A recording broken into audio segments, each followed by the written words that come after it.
Yo,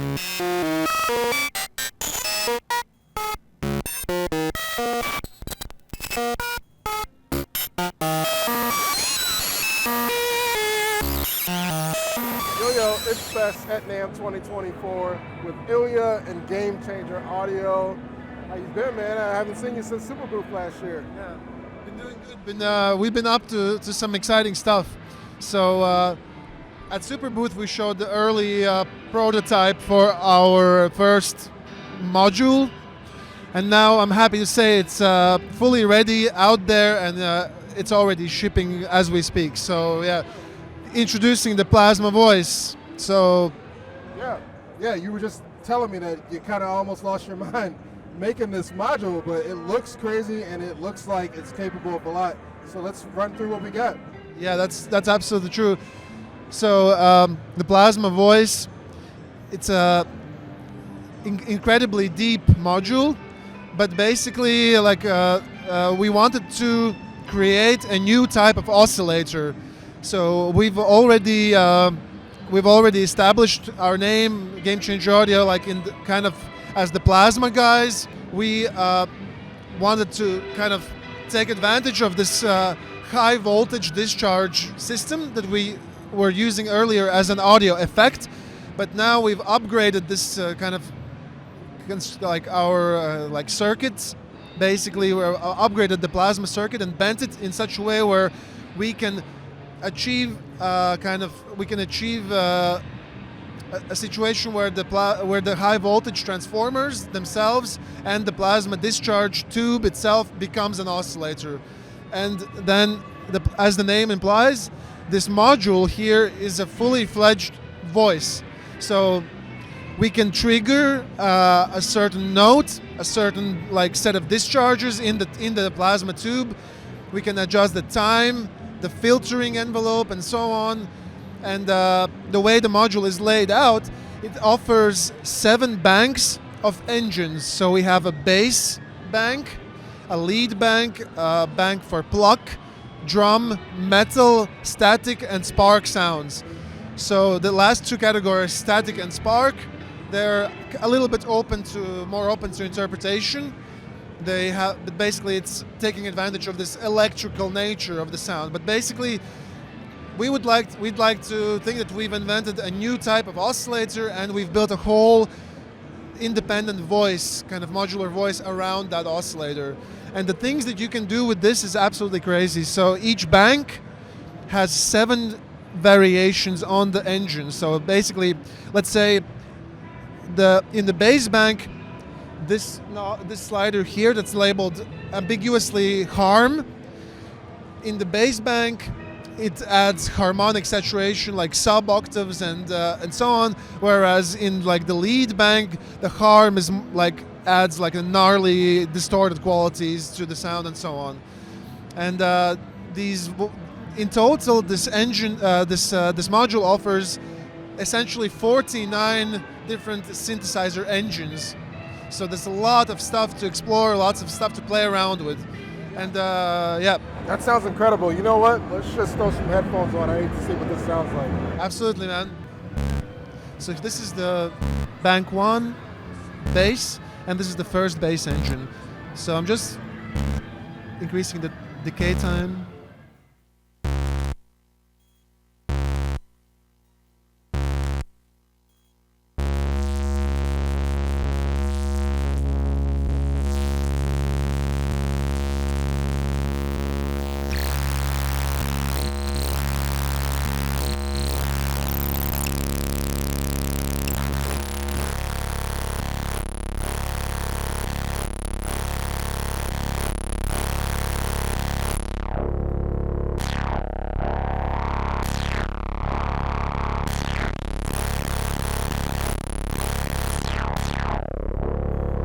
So then let's try and do a lead sequence.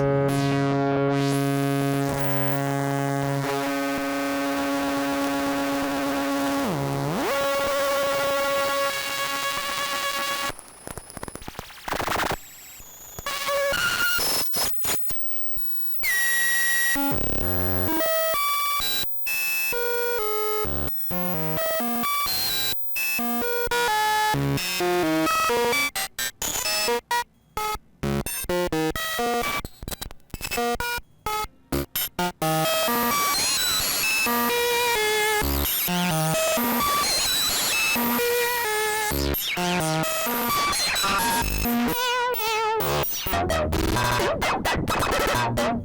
what type of outputs do we have on here?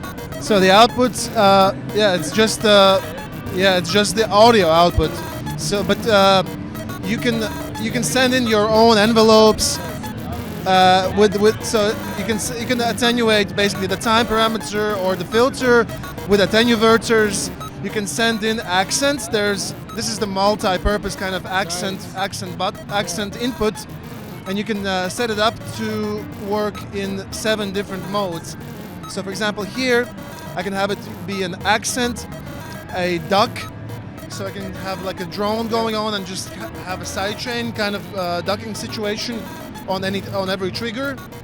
And it can do CV freeze, voltage starve, octave jumps, and so on. So there's lots of like extras and interesting things. There's a clutch button. So the clutch is something that we've invented kind of in the motor synth.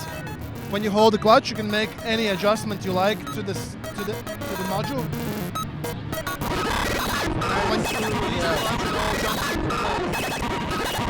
So changing the octave, opening the filter, and so on. Hold down the clutch again, change some stuff, and so on. That's clutch. That's clutch, yeah. So it's like a temporary editing buffer. You hold it down, you make your edits, 3, 4, make the drop. So then what else? Multi-CV. It's an input for a CV signal that's multi-purpose. So for example, the sequence that we've been just listening to, I can send that sequence into the multi-CV, and it's just going to start jumping between samples. Not between samples, but between the engines, basically. That's nice. That's really, really cool. A bit of like pocketing a little bit.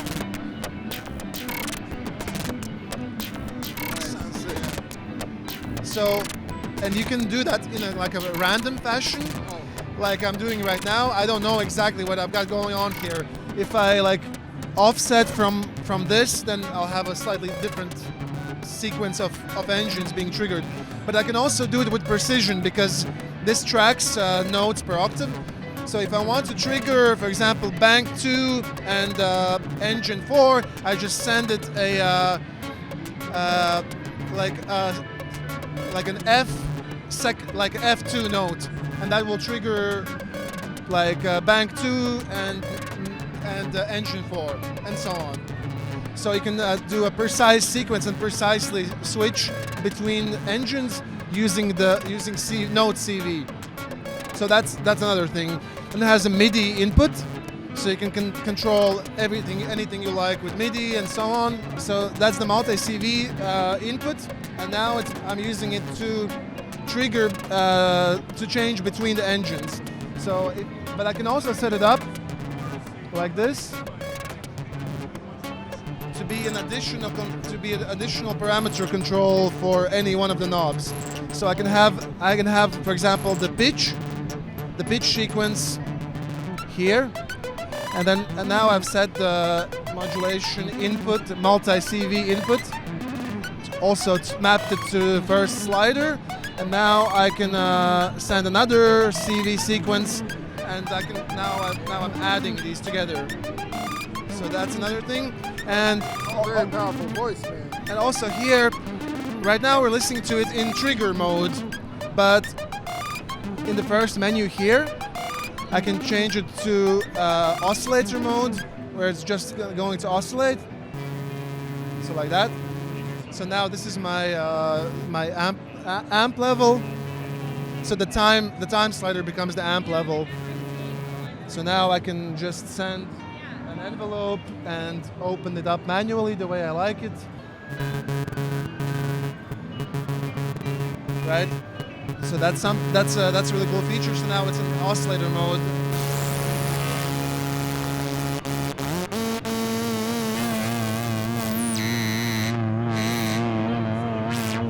This is the looping mode.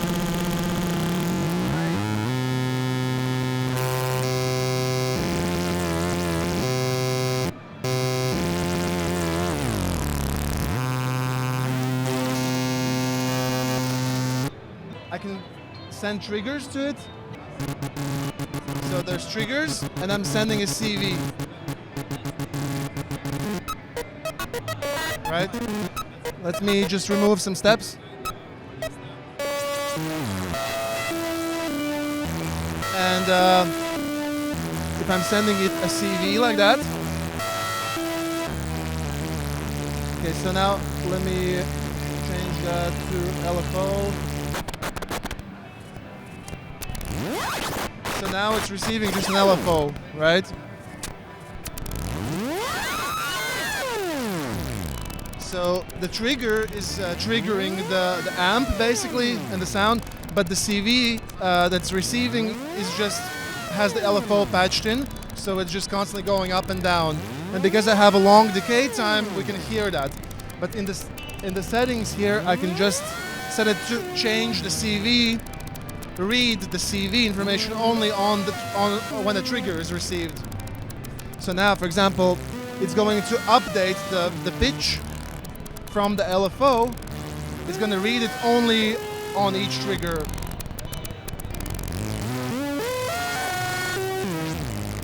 So it doesn't have a continuous CV input, but it only does a readout of the CV whenever a new trigger is received.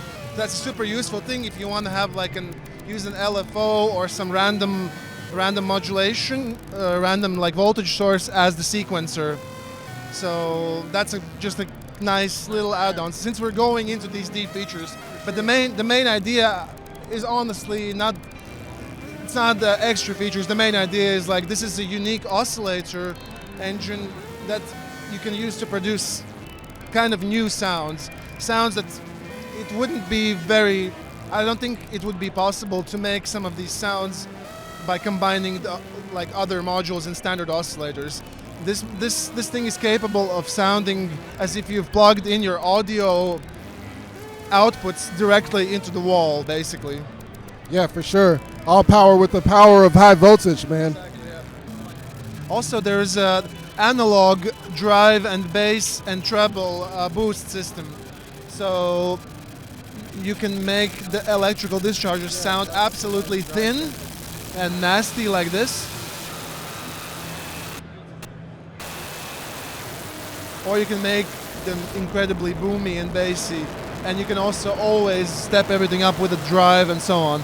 So these are kind of manual analog controls, so it gives it this like kind of like guitar-y feel to it, you know. Also, another interesting thing, if you have all of these holes, all of these inputs like plugged in with different type of modulators, like CV signals and so on, if you want to cancel everything, it's like you can just go here and attenuate the all incoming CV at once. So you don't need to be plugging everything out or screwing up the position of every attenuverter. You can just do this and do a master attenuation of all incoming CV. I can see why this drove you crazy in the development. I take it you're working on this for a few years. Oh no, not years, but yeah, a long time. Yeah. No, it's also important to mention, I think, the influence that our neighbors have had on us. Our office is located literally 5 minutes away from Erika Synths, and like we're both Erika Synths and GameChanger Audio were based in Riga, Latvia, and basically Girts is the one that got us into modular. It's definitely a work of art for us and a labor of love. And you could say that many years of building and development have gone into this. So yeah, we hope you guys enjoy it, and we hope you make some terrifying music with it. Oh, for sure, for sure. It's available in shipping now. What's the price? It's $4.99. Sure, there's like $4.99 desktop synths that doesn't got the beef that this is pulling. So congrats on this. Well, I'm Fest. That's Ilya. This is GameChanger Audio. We're at NAMM 2024. Let's go see some more gear. Thanks.